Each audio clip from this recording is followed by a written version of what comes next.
Fresh off of his trip to Mexico. Look at the tan you got. Hardly, but it was warmer than New Jersey. Yes, definitely warm in New Jersey. Although New Jersey was in the 50s for our last week of December, so could have been worse. Could have been worse for sure. Um, and we're back with you so soon. We just chatted before the Christmas holiday with our top 10 weather events of 2023 here. We're back with you to recap the month of December, and I would say if I had to redo my top 10 list, I probably would have added how wet December as a whole was because between the time we did the top 10 list and now there was another rainmaker on the 27th of December here. But I want to turn it over to you because I did chat with our assistant state climatologist, Matt Gervish, about this plenty. We're either number one or number two for wettest December's on record. I don't have the final numbers. You, I'm assuming, do. Tell us what we know so far. Well, we don't have final numbers yet, Okay. but it is without question the wettest December on record. It's not close. The Okay. record was 7.86 inches back in 1996. Mind you, the average is about 4.4. So that was almost 3.5 inches above normal. We think this is going to come in this past December, 8.5, maybe a little over 8.5. So Wow. about double the average, but well more than a half an inch over the previous record. So we are very confident that this is the number one December for, as we call it, the deluges. It was my number 6 on our top 10, Yes. based primarily on the big storm mid-month. But then we added that last storm, and there was one earlier that gave a couple inches. And now number 6 became just the deluge of December with multiple episodes, rather than just focusing on the one, which was the major one. Remember, that was the one where the Passaic Basin and the Raritan Basin main stream gauges both hit the ninth highest levels on record, going back a century. So that was the real notable one. But I tell you, it was the month that kept giving when it came to precipitation. Yeah, and let me ask you, we're gonna break this record by half inch, a little bit over that. How impressive is that in the grand scheme of things? It's pretty impressive. Precipitation's bounded by 0 on the low end. So if your Yes, average that's is true. 4, you can't be more than 4 below normal. But when your average is 4, you could have 12 and you could be 3 times the norm. And we've had more impressive extremes, back with Irene, back in 2011. Um, that was an extreme that just shattered the previous August record because there had been other rains earlier in the month. So it's pretty unusual. Pretty unusual, but not unprecedented. Got it. Okay. Yeah, good to know it. I'm thinking Irene, right? I mean, that's a tropical system. We didn't have anything tropical, although that first storm had some new characteristics of tropical in there, but it wasn't, of course. But we did set the record. All right, good to know about that. Thank you for setting the record on the record. We'll headline that. So if you're listening to this on pressafac.com, you'll see the headline probably says something like record wet December. But let's But get very let good. me let me go one last thing. Remember, that's for New Jersey. The driest part of the state in December was hugging the coast, ocean side of the Garden State Parkway. So it was not record setting in the immediate Atlantic City area and even down towards Cape May and up into Ocean and Monmouth County. So have to remember it was kind of record wet west of the Parkway. Yeah, and I remember Hamilton had that one storm. We'll get into this, over 5 inches of rain. Just the numbers that we had for the month: Atlantic City Marina, 5.37 inches of precipitation. The average I'm pulling up is 4.17, and then over at the airport, 6.65 inches of rain with an average of 4.47. So the difference was greater between the actual amount and the average as you did go inland from the marina to the airport here. Let's get into some of the specific events with this. We'll talk about two of the three. I think the two that really stuck out to me was the 17th, 18th, and then what happened the week before that, the 10th to the 11th here. Let's start with the 17th to 18th because that was, I think, the big one for the month here. There was a good stretch of, I want to call it like the spine of New Jersey. I don't know what you want to call it, but like from Cumberland County on up into Hamilton, even getting into places like Jackson, over 4 inches of rain, and some places saw over 5 with this. That 2 day, amount that we saw was impressive. I'll turn it over to you. Go, floor is yours. And that went right up into the Highlands, which overall was the wettest location. But coming in second was the area around Hamilton, the lower Pinelands, western Atlantic County. So it really was a spine event. Less further to the east, and less, but not significantly less, Sure. further to the west. So, and that was rather well forecast, I might say, Thank you. by meteorologists. We Um, try.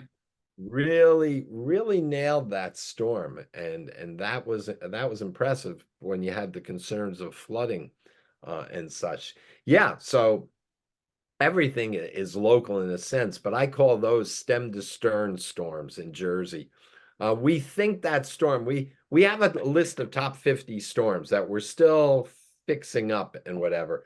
And we looked and took a quick gander at that. We think it was probably just over the 50th largest rain event in the last century plus in New Jersey. And then we said, well, how about during the cold season? December, January, February, and such. And we found a couple of events, one December event, I can't remember the year, that was just into the 40s, ranked 40, and another one there. So we think it might have come in maybe the third largest cold season precipitation event for New Jersey. And I think it's worth talking about that just for a second. What's unusual about it is how difficult it is to get that much moisture in the atmosphere from a colder ocean and a colder atmosphere to hold that moisture when you get into the winter. People say, "Oh, that 5 inches, that would have been 50 inches of snow with a 10-to-1 ratio." You just don't get that much moisture in the atmosphere in the winter. Right. So that makes a 4 or 5 inch rain event in December. I'm just shooting from the hip here. Yeah, I Like mean, a you're not 7 or 8 inch or 9 inch rain event in August, wow. in terms of how impressive it is. And it even correlates more with flooding as well. It's easier to flood with 4 or 5 inches of rain, especially when there was a rain event just days before it. Yeah. Um, in the cool season, because the plants aren't using the moisture, the ground's not drier from higher levels of evaporation and such. So a 3 to 5 inch rain event is going to give you more flooding in the cool season than you would find in the summer. So impressive. Yeah, and we'll talk about this a little more in detail in the sense that it was a cutoff low pressure system. So it's a storm that's removed from the general flow of the atmosphere. Hurricane hunters flew in to collect data, which is it's not rare. I mean, it's not unusual, I should say. It happens sometimes during the winter, but that's only for bigger storms. It did have some tropical-ish characteristics and underwent bombogenesis, which means the air pressure dropped 24 millibars in less than 24 hours. But man, I mean, that rain was crazy, especially if you were inland here. We broke daily rainfall records at Atlantic City International Airport, at Atlantic City Marina. They were near double the previous records. And hey, I mean, not to mention too, we had strong winds. We had winds up to 62, I believe, was the top notch with that in Brigantine. I'll confirm that as we keep talking. But we had coastal flooding with this as well. Most places were minor, but Ocean County did get up to moderate flood stage. That's when you start to get some property damage. That's at least becomes a concern when you get up to that level. And then the waves were incredible as well with that. In fact, I just spoke with my my other weather dad, guest co-host sometimes, Jim Eberwine, and he was talking to me about one of the buoys. I don't know if you know this. Did you know one of the buoys got dislodged off the coast of Long Island and is now just drifting south?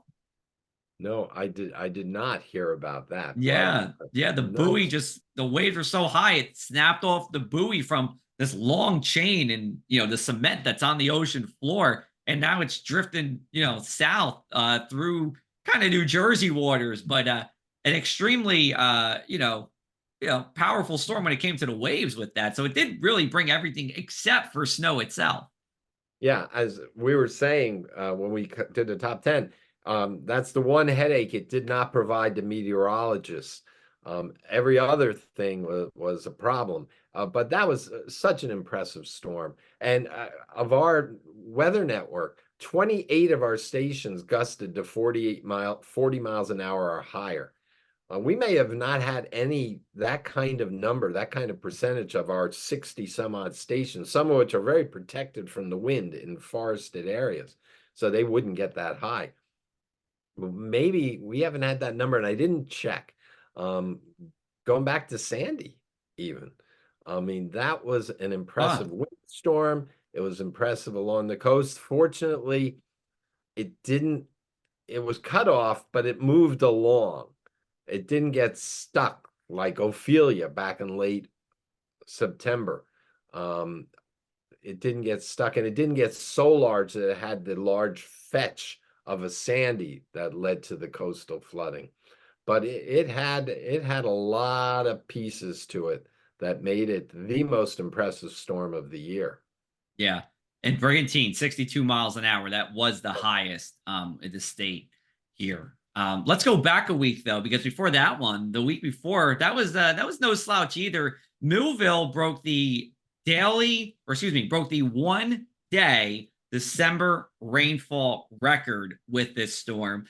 It was, if you look at the precipitation map, at least in South Jersey, it was pretty similar to the 17th, 18th. That Vineland, Millville, Hamilton corridor saw the highest rainfall totals from this, a little bit less as you went further to the east and further to the west. And that saw its share of some strong winds as well. Just not as powerful, but that also put us really high in the rain gauge when it came to adding up these December totals. Right, and that was, again, it was kind of a spine storm, a Yeah. little more of a northeasterly trend to it. But if you get above 195, or maybe even, yeah, maybe it's 195, that storm was exceeded in some respects by a storm on the 27th and into the 28th, Yeah. where both those storms, there was widespread 1 to 3 inch totals. But the South, and all the reason you haven't mentioned it, didn't get it as much. But that last storm during the holiday week brought the Raritan and Passaic basins up to minor flood stage, just in a couple cases at the borderline of moderate flood stage. So, and you might say, why didn't the first one? Well, first of all, the first one was, the ground was somewhat less saturated at the Right. time, and it's just the location of the heaviest rain and all. There's a lot of parameters here, but wet, wet, and wetter. Yeah. What a month. Yes, what a month. Something we'll talk about for a while here. And again, snow lovers out there, I understand it's rough to see all this precipitation go by and just not a flake of snow with this. But we are recording this on January 2nd. Some of you might be happy after this weekend. We'll reconvene maybe in February when we recap the month of January and we talk about what happened. But yeah, definitely Well, wet. 3 storms. Yeah, good. I can add, though, that storm on the 10th into the 11th put 5.1 inches of snow up at High Point Monument, There you go. and 3.5 at the ranger station, 300 feet lower. And once you got down to about 1,000 feet, it was just, a little slushy accumulation. But if you were up well over 1,000 feet, you actually had plowable snow from that event. And then it turned over to rain. We need a mountain here in South Jersey. We need That, like just 1,000 foot, just popping up out of the ground somewhere. We'll see what we can do. All right. Well, we're gonna take a break. We'll talk about temperatures and we'll talk about more on the other side of this Something in the Air podcast. The press of Atlantic City is such a unique place for weather. And it's not just because I'm working here. Let me tell you why. We're the only place in the state with a degreed meteorologist. And that means we're writing weather stories, climate stories, environmental stories you're not going to get anywhere else in New Jersey. Plus, with a meteorologist, like me, you're able to get forecast videos twice a day from our state-of-the-art IBM Max graphic system, a weather column each day, of course, these podcasts, and plenty of social media postings I'm sure many of you had seen. So if you're interested in more weather, we have our free daily weather newsletter for you at pressabac.com/newsletters. It comes out every morning in your inbox around 7 a.m. And if you want it all, you can subscribe to the Press of Atlantic City at pressabac.com/subscribe. Welcome back, everyone. We are here with the Something in the Air podcast December wrap-up edition. We just talked about how wet it was this past December. We're going to move on to how warm it was as well. Wet and warm, they usually go hand in hand. But we did have a number of warm days, especially that last week of the year. It did feel quite mild. And, in a way, Dr. Robinson, it kind of reminded me of the opposite of last year, right? We had this record cold Christmas Eve, and then it got warmer each day as we went towards New Year's. This one, it wasn't record warm, but it was on the milder side. And then as we got into New Year's weekend itself, that's when it started to get cooler. So it's kind of like the junior version of last year here. But when you add these totals all up, and I see a number of 50s, looking at the numbers over the past month, low temperatures, even the 50s on a couple of nights. Just tell me where we stand across the area. Yeah, it was mild. It looks like the state, we don't have final numbers yet, fourth or fifth warmest December on record. Again, going back to 1895. We know at the airport, it was the seventh warmest on record. Those records only go back to 58, 1.4 degrees above normal. At the marina, it was 2.2 degrees above normal. And when you look back there to 1874, it was the third warmest December. I thought what was really interesting. People may remember it's kind of cool in November, especially inland. There were 16 nights at the airport in November when the temperature hit freezing or lower, or 16 days. Some might have been late evening. 16 days in December as well. Same number. At the marina, remember, it took till later in the month to get to freezing for the first time. Yeah. And there were 3 nights that got below freezing. December, 4 that got below freezing. And the last week of December, most of the state never got below freezing. Up in the highlands, the airport, I think on the 31st got to freezing. But it's just remarkable. It just didn't want to get below freezing. No. And it's just, things we keep seeing more of, right? Especially at the edges of the season, of the edges of the winter, just not cooling down as quickly and not warming up, or warming up a little bit earlier sometimes here. So it's nothing unusual. Let's put it that way. I did want to just talk about, because I'm going through the numbers again as I'm chatting with you. So at the marina, this is actually pretty interesting. On the 9th and 10th, the low temperatures were at or above 50 degrees. That's pretty incredible. Well, that's holding the ocean held its warmth. Yeah. It's the fact we didn't get a freeze there until late November. It's just, and some of these things you can say are not unprecedented. We can find evidence of them 50, 75 years ago. It's the fact that they're happening more often these days. There have always been weather and climate extremes, and there always will be. But we look at probabilities, which I know people love what we call deterministic. Give me a number. Well, we in the weather and climate business like to give you probabilities. And things are just, on the warm side, becoming more probable. And on the cold side, they can still exist, but they're becoming less common. And that's the way our climate system's evolving. And that's what you meteorologists have to factor in as well. The type of storms that came 50 years ago are different than the ones you would expect today. Sure. Yeah. And, also, too, our average temperatures keep increasing. So, for example, Atlantic City Marina It's 4.2 degrees above the 1991 to 2020 climate average. If it was the 1961 to 1990 climate average, we would be even more above average for that. Sometimes I feel like that these above or below average numbers get lost because we're only looking at the past 30 years instead of the full period of record. We can go in that another conversation, but I do feel like Yeah. it is important to talk about that full period of record sometimes as well. Yeah, well, if we talk about climate change another time, there are some people have picked a fixed period, 50, 51 to 80, and they just stay with that. And they say, well, that's before anthropogenic impacts, human impacts really started appearing above the noise of the natural climate system. And they'll just stick with that one period. But the Weather Service decides to every decade switch their 30-year mean because that's when people are living. That's when the horticultural community, agricultural community, even the energy communities are basing things on the last 30 years. 60, 80, 100 years ago is too far back to be of concern. Yeah. Yeah. Yeah, absolutely. Let's just look overall at the year as a whole quickly as we wrap this up. Where did we end up precipitation wise, temperature wise? I already know where we ended up snow wise for 2023. Didn't have to Not count. very high on the list.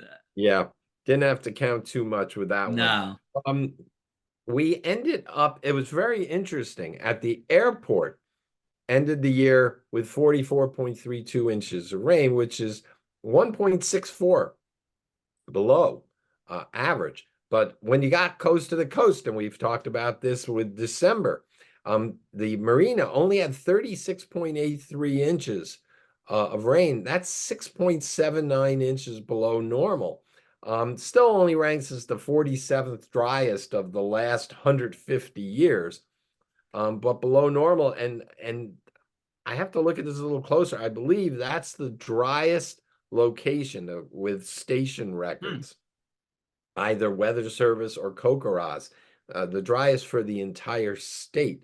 The state as a whole, we haven't really come up with firm numbers yet. It's going to be a little above normal, but not exceedingly so. There's some parts of the state, though, in the northwest part of the state, Newton, up in Sussex County, had 72.15 inches of rain and some Ooh. melted snow for the year. And compare that to the 36.83 we mentioned at the marina, and in Ocean City, 39.66. So there was a 30-inch difference Yeah. in extreme rainfall between the northwestern quadrant of the state and the southeast quadrant of the state this year.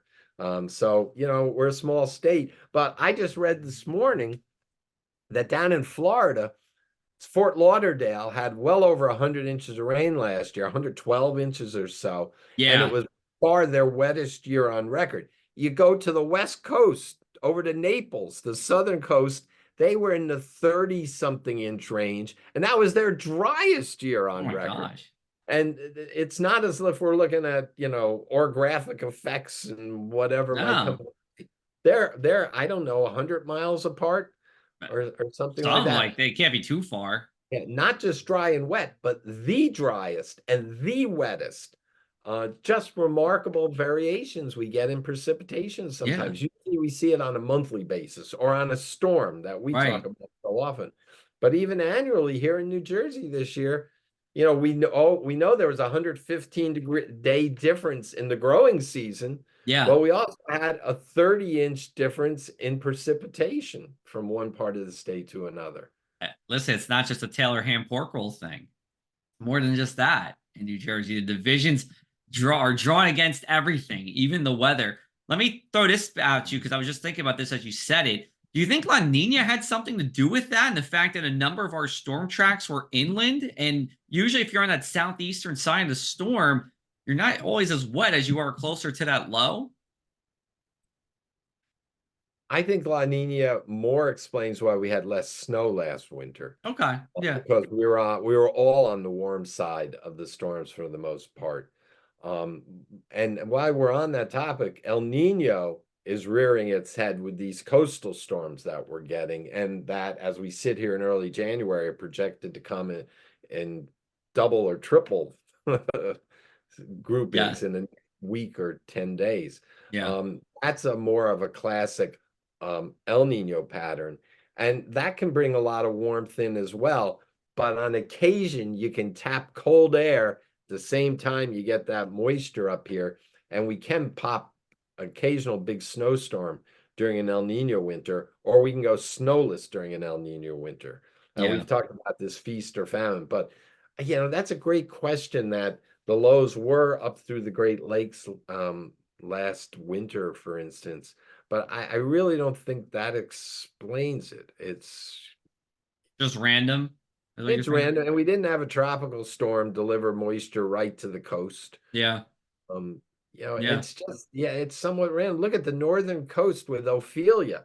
When New York City got flooded out with the return of Ophelia there late in September, and New York was talking about 6, 8 inches of rain. One of our stations up on the Jersey Monmouth County coast had 10 inches of rain Yeah. Yeah. out of that event, but down the coast not. So it's a tough one.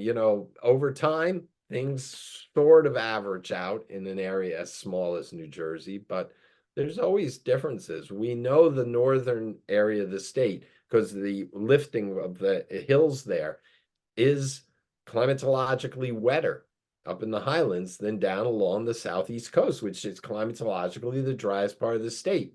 Now, with the latest 30-year means compared to the previous 30 years, the South caught up a little bit with precip, but still the highlands, because of those orographic effects, are wetter climatologically.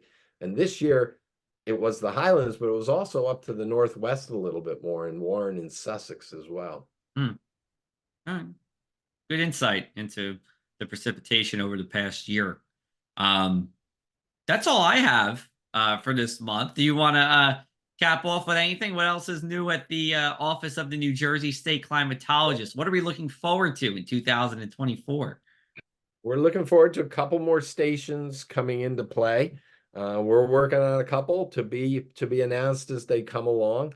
We're hopeful that we continue to gather more CoCoRaHS observers, and thanks to the article that you put out a week ago, we've signed up 6 new CoCoRaHS observers from Yep. South Jersey, Yes. and many thanks to that. And to anyone listening in who is a CoCoRaHS observer, you have no idea how appreciative we are of your contributions. The numbers we squeal about quite often are not just Weather Service long-term numbers, they're in the short term as well. And those are from our CoCoRaHS collaborators, if you will. Yeah. So that's what we're looking forward to. Some more CoCoRaHS observers, a few more weather stations, some interesting weather events. Yes. Maybe some And, snow ones. and yeah, I selfishly, a snow lover, I wouldn't mind getting the cross-country skis out of the bag that's in the garage right now. Right. Well, you went to Mexico for your vacation. Next one, you got to go to Canada. Maybe do some cross country skiing. Well, last year it was the Arctic Circle in Finland over the Right. holiday, where I did do some cross-country skiing and we snowmobiled. Right. So I don't know. We'll have to figure out next holiday season. We've got to go cold again. Right. Greenland. How about Greenland? In December, no. All right. Lake Placid we've done over the break, but That's not bad. there wasn't much snow up there this Yeah. holiday season. So Yeah. we just ran some numbers. I'm a snow guy. We run a Yes. global Rutgers Global snow Snow lab. Lab. Sure. Our December snow numbers, Canada, it was the least amount of snow cover, not snowfall, but the ground snow covered, least in a 58-year satellite record we have. Ooh. And you can blame Alberta on that. There's not much snow in Alberta, even up to Edmonton. And for North America and the lower 48 states, both ranked third lowest snow cover extent for the month of December, going back 58 years. Over on the Eurasian continent, it was about average, a little bit above average, actually, thanks to some snow cover in northern China, and for a period of time in Europe. All right. So, if I don't bore you with New Jersey numbers, folks, come to me for snow numbers and we can talk about the extent of snow cover globally. Well, as you said, there's always something to talk about. We got 30 minutes in this space, and we always manage to fill it in one way, shape, or form. So we're going to wrap it up for this month's edition of the Something in the Air podcast. You can go to njweather.org for New Jersey's weather station networks, all the way from Cape May County up to Sussex County, everywhere else. We'll be back with you in early February to recap the month of January. Hopefully, Dave Robinson and I will be happy because there will be snow. Maybe you will be happy because there will be no snow. We will see. But until then, everyone, take care